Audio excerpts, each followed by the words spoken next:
we're really doing is just cutting down on the boring, repetitive, error-prone stuff. The sales guy sells a job, the router guy has to offset it this much and then this much and do all these little things, but he's doing the same numbers every single time, but he's still got to click it and offset it.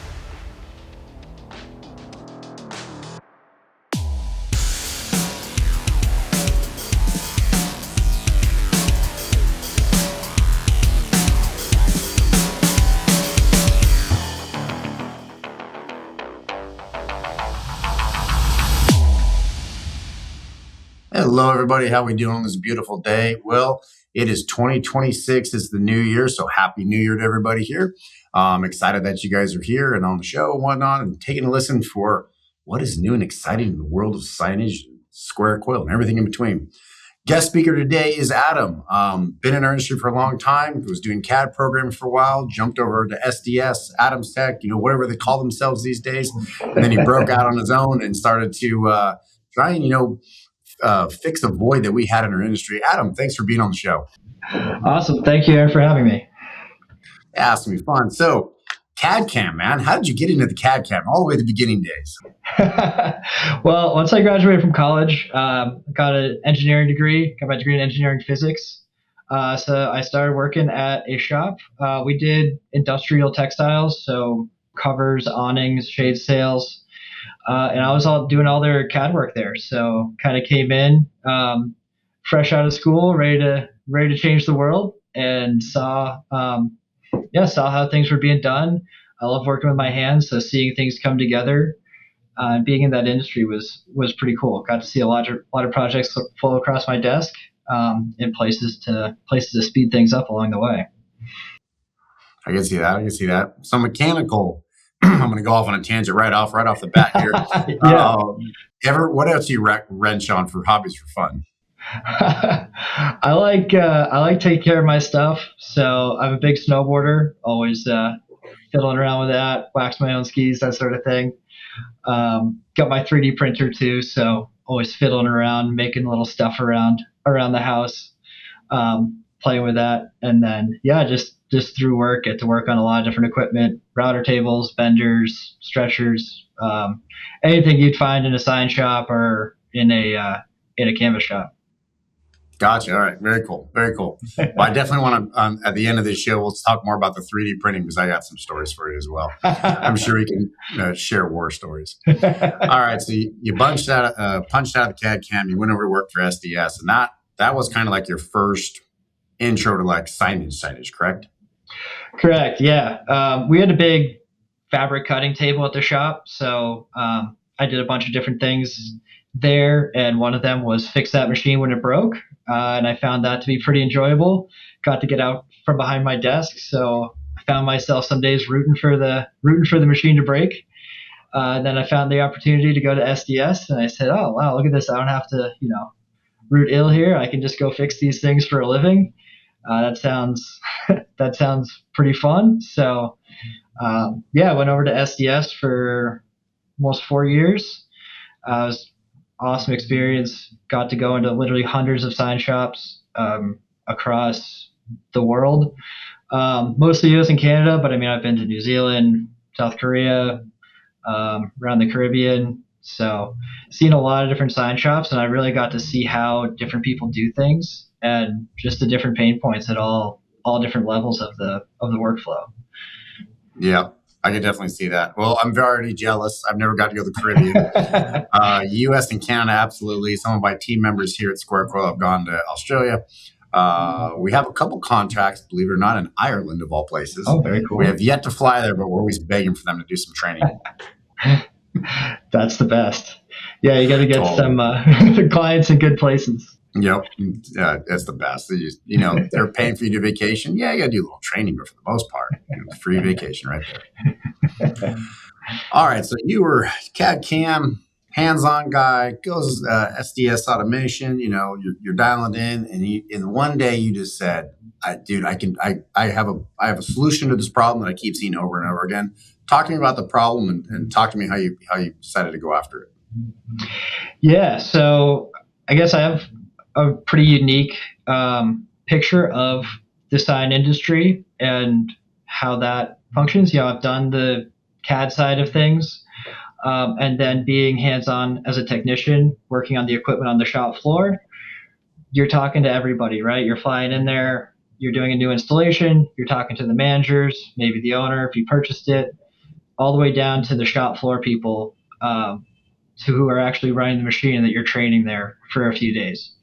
Then you got to get files set up correctly for that. So you're bouncing around between all these different departments and seeing the different things and seeing where these issues come up and where the time is being spent, maybe wasted.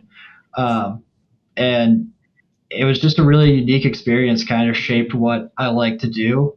I found that the training really, really rewarding. I love teaching people. I love helping people learn new things, and doing that side of things. But then I also like the design and the engineering side of things. I found myself really fascinated by the design of like the systems around it. So like, how do you design a factory? Not not necessarily how do you design the product, but actually kind of design the factory and seeing that side of it from all these different perspectives. I just found it fascinating. So going back to the computer side where I had the experience, like I can string these two things together, right? I can code enough. I know what the input is. I know what the output is, and I have the tools to string them together and really start to automate this workflow, which is where we're going back now into the sign industry with some of these configurators that we're trying to bring to market. Now, for me, whenever I think of a sign company, one of the first things I always think about is a router. I got to cut my letters off, and I'm sure as hell ain't doing it with a jigsaw. And so I got my router, it's cutting my letters, and I got to have a guy that run it. That's like ground zero. I got to have a salesperson, I got to have an accountant, I got a person run the router to make the letters. Like that's just my 1, 2, 3 right off the bat.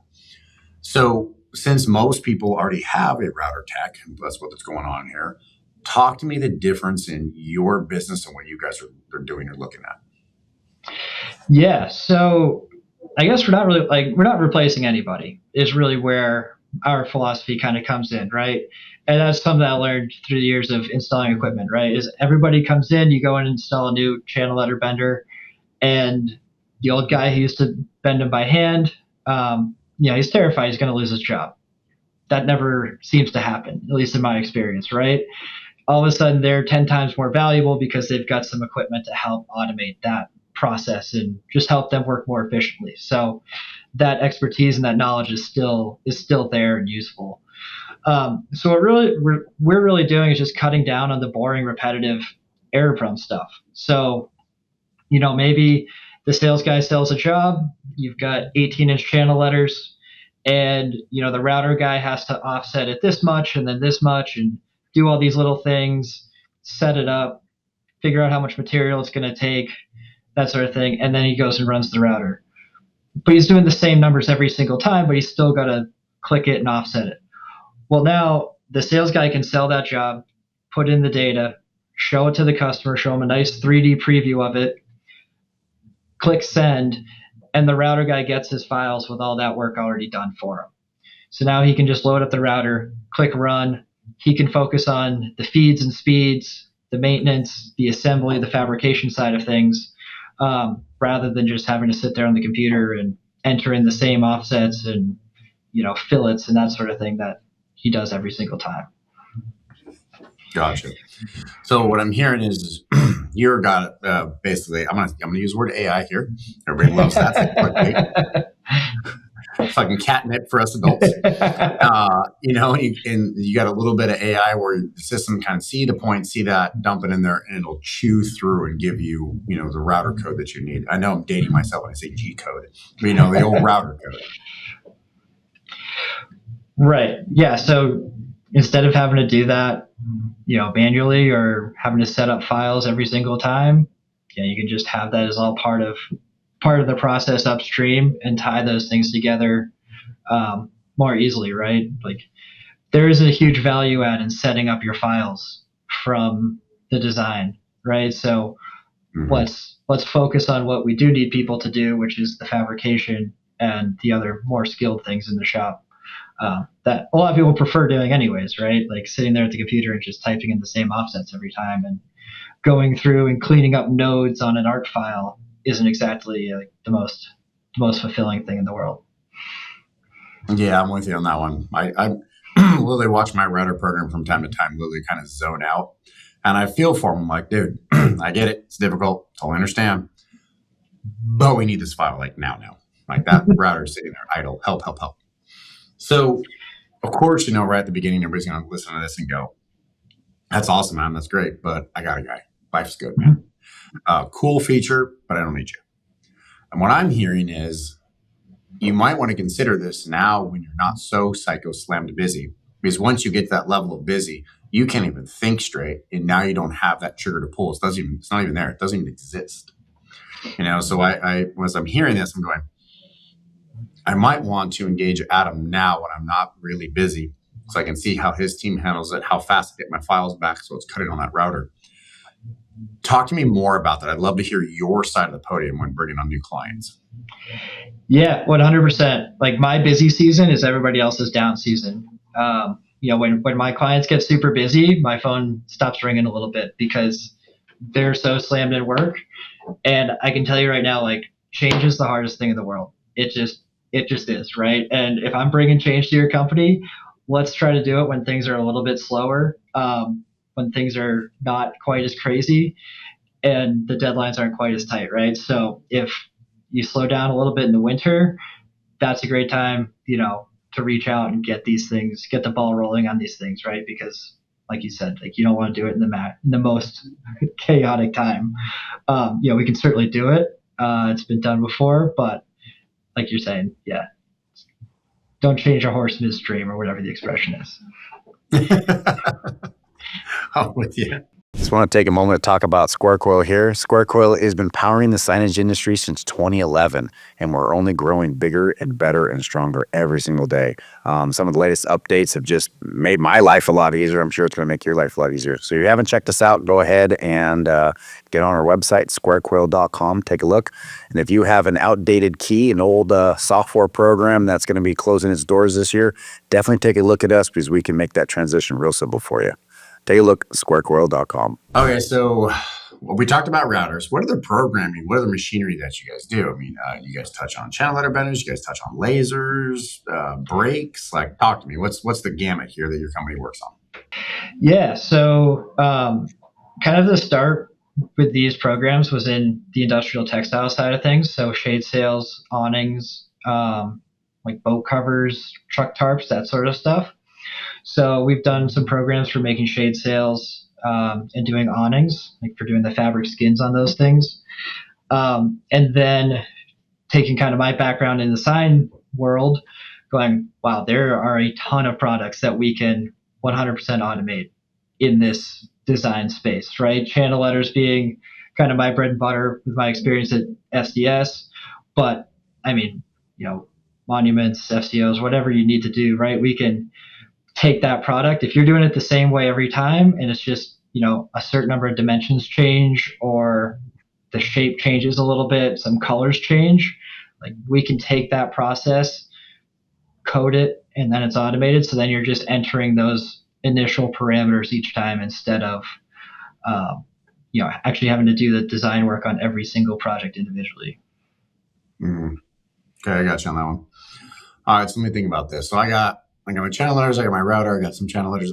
How about push through cabinets, flush push through? Talk to me about how you guys handle the acrylic and the aluminum. Yeah, so we would just look at a few sample projects from you, see what the different equipment needs as far as like the output goes for what you're doing now. Maybe shadow your designer for a day as they go through a project, take all of our notes, and then we would just code that. So fully custom to your process. So some of these things we're hoping to develop through the future, like the channel letters are going to have a framework that's going to be pretty broad. It'd work for most people. And then if you have any kind of custom things in there that you want, we can add those on a one-off basis. But yeah, so for things like that, if we want to work together and build one up, we can certainly do that. All right, so you just touched on something really interesting. For this whole time, I've been thinking, I'm going to send you, my Illustrator file. You're going to make it all pretty and just send me back some files, and I hit go. Now, just then, you talked about something saying, hey, we're going to shadow you. We're going to see what's going on, see what the gig is, and dial that in. Now that's very different what I had a picture in my mind of what we're going to do here. So dive into that. Let's say I hit go and it's a push through monument sign. I love the fact you come out and you look, because let's not lie, every sign company's got different variances, different tolerances. Some people are sloppy, loosey goosey, and don't care. Some people are like, hey, you're 16th off and this is not going to fly. Like there's very, very different sign companies. So super excited to hear that you're going to match what we already do. But walk me through that, because that sounds a lot more entailed than what we were originally talking about. Yeah. So for the like kind of custom one-off projects, it's really building it to you, right? So we're taking your process, kind of your secret sauce, and then just automating it. It's not necessarily us coming in and telling you how to make your product. It's taking your product and then just making it quicker. We bring a lot of experience to the table, a lot of fabrication and programming design experience. So certainly can offer guidance and tips, maybe change up a couple things, but that's not really the end goal, right? The end goal is just to take what you're doing, make it faster, easier, more error proof. Taking that process, if you already have all of your standards documented and quantified, then that's even easier. But certainly can go in and just take our own notes, make ourselves kind of mini experts on your project or on your product, and then go from there. Yeah, I can see that. All right. And when you say come in, you're not physically coming to my office, are you? This is all just kind of virtual? We do it both ways, going in person and then also doing it virtually, depending on what do you prefer?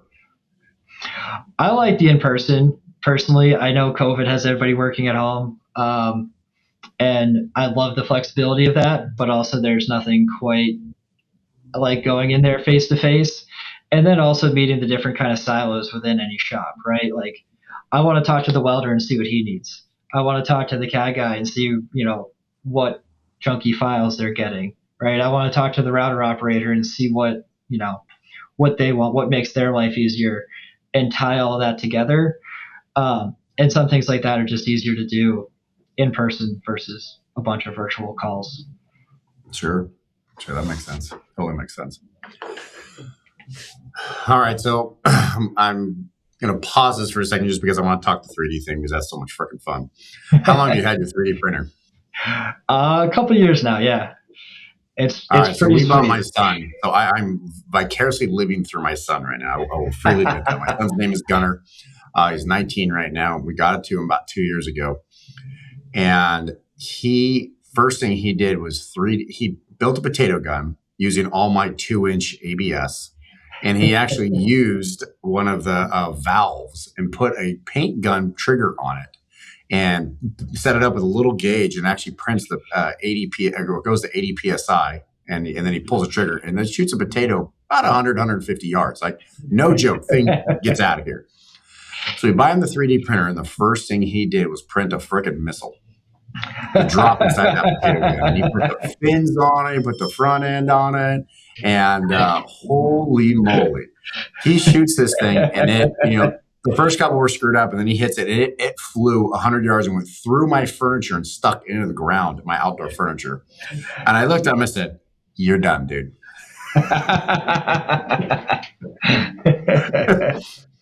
What cool thing have you made with your 3D printer? Oh, that's a good question. I make a lot of one of the good ones I have is I give them to people all the time because I think it's the coolest thing in the world. But if you print something that's all connected, so I just found a few models online of a little cat, but it's all linked together. So it prints off as one piece, but it's all hinged and plays around. That always blows people's mind. If they come over, they go, "Oh, you have a 3D printer?" And I go, "Oh, yeah, here, do you want one of these?" And they go, how'd you make that? I'm like, "Oh, it's magic, right? It all printed, the hinge and the chain and the loops all together." I had visions of it being a little prototyping station for a bunch of work things. So I've done a few things like that on it. Little knickknacks around the house, a piece of the fridge breaks on the inside, and you whip up a little replacement clip kind of thing. Totally. But I need to start using it more. It's there's definitely a knack to it as far as figuring out the temperatures and the filaments and Mm-hmm. getting it actually working right. He, God, this was about a year ago. He found the plans online and built a plane. And the plane's got a 3-foot wingspan by about a 3-foot fuselage. And he bought the servos and everything for remote control. And the engine he had put in it was so overpowering. As soon as it got off the ground, the plane would flip over and slam into the ground every time. And so he said, screw it. And he pulled all the servos out and built a little jet boat that was probably 14 inches long. I think we clocked it at 35 miles an hour. That's awesome. That boat was no joke. That thing hauled. If it was just sat there and you pulled on the trigger full blast real quick and let go, it would hop out of the water by about a foot and a half. That's pretty fun. Dude, the plans they have for those 3D printers are off the charts. Right? Yeah, there's some good stuff on there for sure. I did one earlier this year. I made a trophy for Fantasy Football League. So I took a scan of my head and then printed that out and spray painted it a little bit. So now whoever's the winner of the league that year gets a nice bust of my head that I 3D printed. I love it. Oh, dude, when you get in this world and the coding and the printing and all that stuff, there's so much stuff on the side you do for fun, for giggles. I know our laser machine around this time of the year, I can't even use it for real work because everybody's making Christmas gifts. They're lasering their name into stuff and stuff. It's a riot. That's something I tell people all the time. I'm like, just get a 3D printer for the shop, like throw it in the corner of the office. And yeah, you might only use it once a year or something, or every few months for some little prototype or trinket or whatever. But it's just so good to have around. Like, it gives you so much flexibility to play around and build things, and you learn the software at the same time. Like, it's just such a cool tool to have. And for the price that they are nowadays, like, I feel like every shop or office should have one in the corner. No, they should. And they're pennies. They really are pennies. The only thing that takes a little bit of time and knowledge is just what material you're going to feed into the machine. I know my son's got 5 different spools sitting out there for the thickness and the gauge and how well it melts and everything in between. Yeah, there's definitely some trial and error there, but yeah. And then I've seen giant ones at sign shops before too, like 10-foot bed 3D printers for doing big industrial signage applications. Wow. So there's a world out there for it on a bigger scale. Yeah, I bet there is. I haven't seen one that big, but that sounds pretty freaking interesting. Yeah, that one was crazy. I think it was 10 by 10 by 20. Big piece of equipment. Moly. Good Lord. Yeah. If you could print optics and all that, 3D print your own LEDs, and holy moly, you got something. I know we're not there yet with the wafers, but if they get there, ooh. No. I like it. All right, so programming, what it's needed, getting the machines right on track. How do people get a hold of you? They hear and they go, dude, Adam, this could be a solution for us. This is something we need to do. What's the easiest way to get a hold of you? Yeah. Shoot me an email, adam@goapconsulting.com, and we can set up a call. So yeah, please reach out.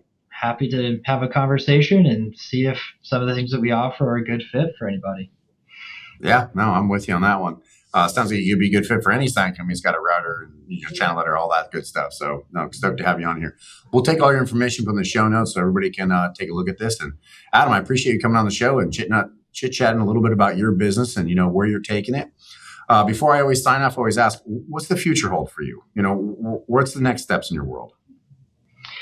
Yeah, we're hoping to bring on a couple more programmers next year. So in a few years, we're hoping to be kind of the industry standard for your design and configuring software for hopefully far beyond channel letters and a lot of different things, signage. So that's the goals, and we'll hopefully get there.